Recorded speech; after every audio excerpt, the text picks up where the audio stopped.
안녕하세요. 미국 주식 성공 투자로 여행을 원 없이 다니고 싶어하는 욕망덩어리 미국 주식 인간지표입니다. 시장에서 많은 분들이 썸머랠리를 기대하고 있는데요. 사실 저도 같은 뷰로 보고는 있습니다. 왜 그렇게 보는지에 대해서 알려드리고자 하는 부분도 있고, 이동평균선의 기본적인 개념을 아시면 좀 더 차트 분석에 도움이 되지 않을까 싶어서 제가 이해하고 있는 이평선 흐름에 대해서 알려드릴까 합니다. 일단 6월 12일 수요일부터 목요일 새벽까지가 6월 한 달 동안에 있을 기본적인 일봉 흐름에 중요한 결정을 할 듯 보입니다. 전 뭐 그렇다 하더라도 결국 일봉상 120일 이동평균선 근방 혹은 살짝 이탈이 최대치라고 보고 있습니다. 거기까지 내려가 준다면 전 정말 오랜만에 롱비중 엄청나게 들어갈 생각입니다. 그럴 기회를 안 준다 하더라도 제가 가장 싫어하는 불타기도 할지 모른다는 마음가짐으로 6월을 보내고 있습니다. QQQ ETF 주봉부터 시작하겠습니다. 제가 평소에 스토캐스틱 파동을 주로 분석에 이용했는데 결국 주식 차트 분석에 있어서 어떠한 보조 지표건 결국엔 해석하고 분석하다 보면 이동평균선이 기본 베이스라는 겁니다. 현재 나스닥은 QQQ는 주봉상 풀정배열 상태입니다. 풀정배열이라는 건 20일, 60일, 120일, 240일 이동평균선이 순서대로 캔들 아래에 위치하면서 상승 곡선을 타고 있다라는 거죠. 이동평균선의 풀정배열인 상태에서는 순간적으로 급락 혹은 캔들 하락 패턴이 나온다고 하더라도 80에서 120일 이평선에서 무조건 브레이크가 일단 걸립니다. 그 이후에 하락장으로 나갈지 혹은 단순 조정장으로 마무리가 될지를 지켜봐야죠. 여기서 좀 더 일목균형표로 생각을 해보면 일목균형표 구름대가 10%런 하방 구름대로 계속 이어지려면 어떤 이동평균선이 아래로 꺾여야 하는지, 그건 바로 60일 이동평균선 일명 추세선입니다. 결국에 일목균형표 구름대 또한 이동평균선을 토대로 만든 거예요. 이걸 일본 캔들로 넘어와서 이해를 시켜드리면 맨 좌측부터 보시면 2021년도 12월 정도 될 것 같아요. 캔들이 120일 이평선까지 내려간 후에 상승이 나옵니다. 이때 일목균형표 구름대는 시퍼렇게 변했어요. 그런데 재반등 이후 빠르게 급락이 나오면서 60일 이동평균선이 아래로 꺾입니다. 그렇다는 건 시퍼렇게 변한 일목균형표 구름대도 계속 유지가 된다는 거예요. 이걸 다시 주봉으로 넘어와서 보면 2018년도 가을쯤에 미중 무역전쟁 그리고 금리 인상 시기로 주봉상 120일 이평선 부근까지 떨어지니까 구름대가 시퍼렇게 변해요.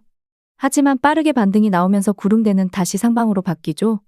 다만 2021년도 겨울에는 재반등 이후에 급락이 나오면서 구름대도 시퍼렇게 계속 이어지고 60일 이동평균선도 아래로 꺾입니다. 다시 현재 일봉으로 넘어와서 보면 구름대 색상이 변했어요. 상방으로. 그렇다는 건 당장 6월에 만약 121 이평선까지 캔들이 내려온다 하더라도 기술적 반등이던 V자 반등이던 결국의 반등은 무조건 나올 거다. 하지만 120일 이평선까지 내려가지 않을 수도 있다. 이론이라면 좀 이상하지만 대충 그냥 이평선 이론을 비트코인 일봉에 대입해서 설명을 해볼게요. 캔들이 80일 이평선에서 지지가 나오면서 구름대 색상이 변합니다. 빠르게 60일 이평선 위로 캔들이 안착을 못 시키다 보니 구름대 색상은 계속 시퍼렇게 변하면서 캔들이 결국 121 이평선까지도 밀려버리죠.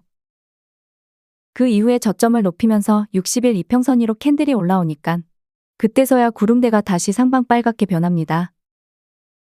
그렇다면 비트코인도 결국에 6월 달에 어디까지 눌릴지 알 수 없으나 120일 이평선까지 눌려준다면 일단 매수를 무조건 받아보는 게 당연히 이평선 배열과 일목균형표 구름대까지도 살펴보았을 때 아주 확률 높은 매수 포지션이 된다고 생각 중인 이유입니다. 이걸 반도체 SOXX ETF 일봉으로 넘어와서 봐도 지금 현재 현금 100%라면 문제가 좀 있다고 봐요. 여기서 바로 위로 튀어 오를 수도 있기 때문입니다. 물론 어느 정도 눌리고 나서 다시 재상승을 해서 아직 횡보 중인 60일 이평선을 위로 크게 쏠 수 있다라는 개념도 있지만 그렇다고 해서 일봉상 21 이평선까지만 눌릴지 60일 혹은 120일 이평선까지 눌릴지 이건 아무도 모른다는 겁니다. 다음 주에 있을 미국 소비자 물가지수 혹은 FOMC 요일 때 주가가 아래로 갈지 위로 갈지 확신할 수 없다라는 거죠. 기존의 롱비중이 있고 평단가도 너무 나쁘지 않는다면 그냥 홀딩하는 게 더 큰 상승 추세를 먹기 위해서 가장 현명한 선택이라는 거죠. 테슬라 일봉 차트로 넘어와서 보면 2024년도 긴 역배열 상태를 지나서 이제서야 60일 이평선 위로 안착을 했습니다. 일봉상 분명히 희망적인 건 저도 부정하지 않지만 아직 풀정배열이라고 할 순 없어요. 캔들 위에 120일 이평선, 240일 이평선 이 자리 잡고 있기 때문이죠. 그 말은 다시 말해서 일명 시체들이 위에서 매도하려고 대기하고 있다. 저길 다 뚫고 올라가려면 기본적으로 테슬라 실적 발표가 좋아야 한다. 물론 경기도 좋아야 하겠고, 그건 다시 말하면 나스닥 지수 자체가 썸머랠리가 와줘야 테슬라도 동반 상승을 할 것이다. 테슬라 월봉을 보면 좀 더 이해가 쉽습니다. 풀정배열일 때 테슬라가 고점을 찍고 내려왔죠. 풀정배열일 때는 80에서 120일 이평선까지 밀리면 뭐라고 했죠? 무조건 매수 받아야 하는 위치다. 반등이 일봉상으로는 엄청 세게 나왔을 거예요. 그리고 다시 80일 이평선까지 밀려있는 상태입니다.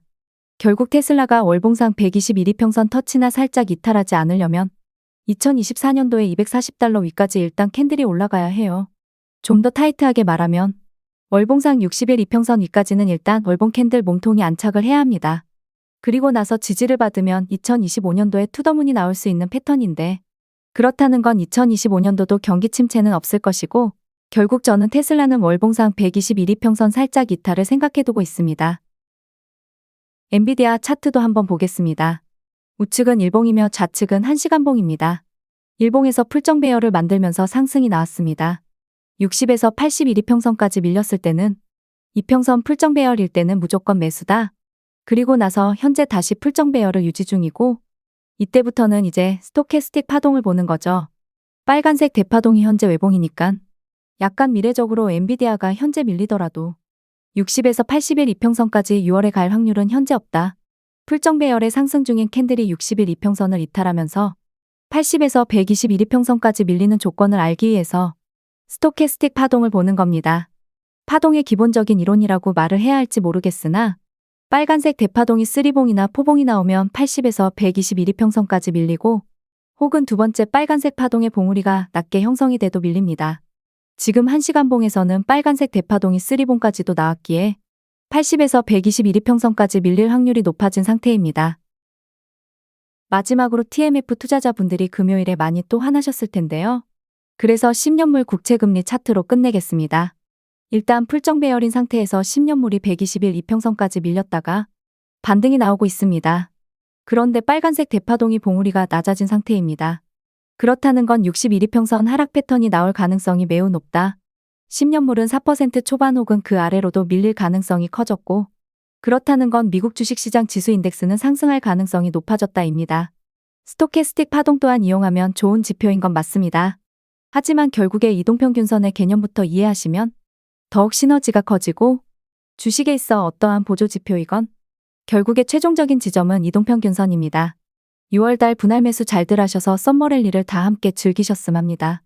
물론 주식의 100%는 없기 때문에 만약 캔들이 80에서 121 이평선 부근까지 밀렸다가 하락 변곡 패턴이 나올 수도 있지만 그건 그때까지 지켜봐야 하는 거고, 현재는 롱에 집중할 때입니다. 어떤 유튜브가 이런 썸네일을 다셨더라고요. 매크로 분석으로 경기 침체가 온다고 예측은 분명할 수는 있겠죠. 다만 그게 1년 뒤에 올지 2년 뒤에 올지 그거 하나 믿고 남들 반도체나 나스닥이나 비트코인, 엔비디아 등으로 돈 벌 때 혼자 소극적으로 운영하다간 결국 하락장에 소중한 돈 지키실지 모르지만 남들 돈 벌 때 자기는 못 버는 기회비용도 생각해 보셔야 합니다. 경제지표로 투자 타이밍을 맞추려고 하지 마시고 시장의 흐름에 동참하시면 됩니다. 구독과 좋아요, 알람 설정은 무료입니다.